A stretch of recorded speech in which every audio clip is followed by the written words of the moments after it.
நேற்று நடந்த பணப்புட்டி டாஸ்கில் நம்ம ஜாக்லின் அக்கா எவிக்ஷன் ஆகி வெளியில் போயிட்டாங்க. இந்த விஷயம் உங்கள் எல்லாருக்குமே தெரியும். ஜாக்லின் அக்கா வெளியில் எவிக்ஷன் ஆகி வெளியில் போயிட்டாங்க அப்படின்றது ஒரு கஷ்டம் நம்ம எல்லாத்துக்குள்ளே இருந்தாலுமே இந்த இடத்துல எல்லாத்துக்குமே கோவம் வந்துச்சு. எதனால் கோவம் வந்துச்சு அப்படின்னா, 2 பிசாசுங்க, 2 என்ன சொல்கிறது, அவங்களுக்கு என்ன பேர் வைக்கிறதுன்னு தெரியல. 2 ஏதாவது ஒரு கேவலமான ஒரு வார்த்தை தெரிஞ்சுது அப்படின்னா மறக்காமல் கமெண்டில் போட்டு வைங்க. 2 பேர் பண்ண அந்த ஆக்டிவிட்டிஸ் பார்த்திங்கன்னா எனக்கு சரியான கோவத்தை தான் வர வச்சுது. எனக்கே இந்த அளவுக்கு கோவம் வருது அப்படின்னா ஜாக்லின் வெறியர்களுக்கெல்லாம் எந்த அளவுக்கு கோவம் வரும்னு சொல்லிட்டு நீங்களே யோசிச்சு பாருங்கள்.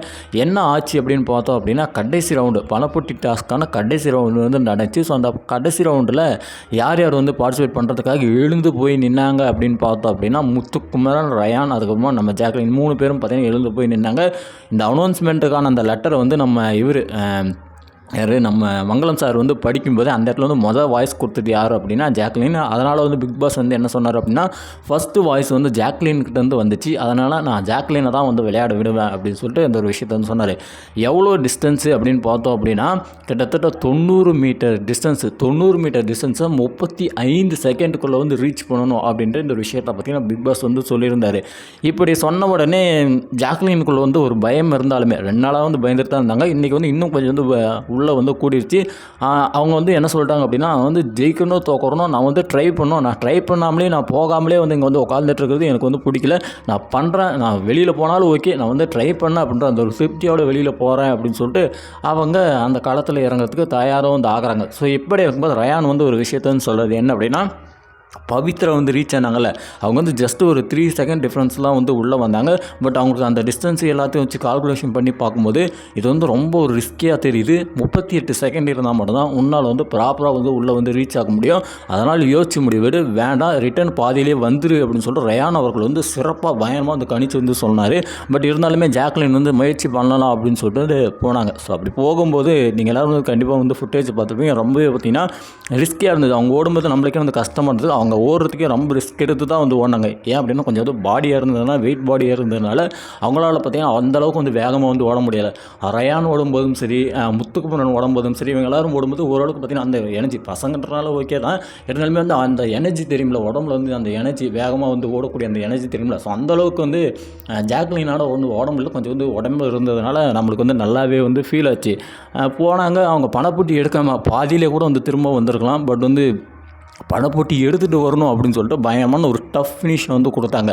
ஸோ அதுக்கப்புறம் பிக் பாஸ் போயிட்டு நாங்களாம் டிஸ்கஸ் பண்ணிட்டு வரோம், என்ன ஆச்சு ஏதாச்சுன்னு சொல்லிட்டு ஃபுட்டேஜ்லாம் செக் பண்ணிட்டு சொல்கிறோம் அப்படின்னு சொல்லிட்டு பார்த்துட்டு அதுக்கப்புறமா வீடியோ போட்டு காட்டுறாங்க.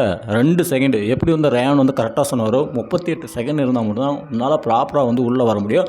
ஸோ 2 செகண்டில் நீங்கள் டிலே ஆகி உள்ளே வந்திருக்கீங்க, இது ஒரு டைட் ஃபினிஷ் அப்படின்னு சொல்லிட்டு எவிக்ஷன் பண்ணி வெளியில் அனுப்பிச்சிட்டாரு.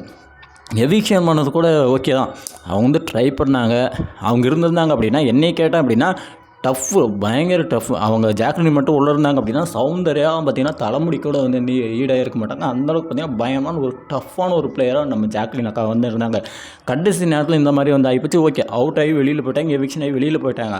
ஆனால் இந்த இடத்துல 2 நாயங்க சிரிச்சிச்சு. இது அப்படின்னா சத்யாவும் நம்ம ஜெஃப்ரியெல்லாம் கொஞ்சம் கூட என்ன சொல்கிறது, அவனாம் மனுஷன் தானா இல்லை அவனுக்குள்ளே என்னத்தை ஓடுது. அக்கான்னு சொல்லிட்டு கூட ஃப்ரெண்டாக பழகிட்டு ஒன்றா இருந்துட்டு ஜாலியாக சந்தோஷமாக இருந்துட்டு நாயை விட மோசமாக கேவலமான ஒரு இதை பார்த்திங்கன்னா ட்ரீட் பண்ணான். அவங்க எவிக்ஷன் ஆகி வெளியில் போகிறாங்க, உனக்குள்ளே ஒரு ஃபீலிங் கூட வரல. அந்தளவு கூட நீ சுயநலமாக அந்த பொண்ணுக்கிட்ட பழகிருந்த அப்படின்னு சொல்லிட்டு தான் எனக்கு கேட்க தோணுது. சத்யா அந்த அளவுக்கு ஜாக்லினுக்கு டச் கிடையாது. ஆனால் ஜெஃப்ரி எந்த அளவுக்கு க்ளோஸ் ஆகும் நம்ம ஜாக்லின் அக்கா கூட அந்தளவுக்கு க்ளோஸ் வந்துட்டு அவங்க எவிக்ஷன் ஆகி அவுட் ஆகி வெளியில் போகிறாங்க, உடஞ்சி எழுந்துட்டுருக்காங்க. அந்த இடத்துல போய் ஜஸ்ட் ஃபார் ஒரு ஆறுதல் இல்லை, ஒரு ஹக்கு, அந்த இடத்துல ஒரு கொஞ்ச நேரம் நிற்கலாம், எதுவுமே கிடையாது. போய்ட்டு தனியாக போய்ட்டு ரூம் நின்றுன்னு சிரிக்கிறாங்க. எல்லோரும் அழுறாங்க, எல்லோரும் ஓவர் ஆக்டிவ் பண்ணுறாங்க. ஏன்னாடி எல்லோரும் ஓவர் ஆக்டிவ் பண்ணுறாங்க, நீ பண்ணுறது என்னடா மயிராடா அப்படின்னு சொல்லிட்டு தான் எனக்கு கேட்க தோணுது.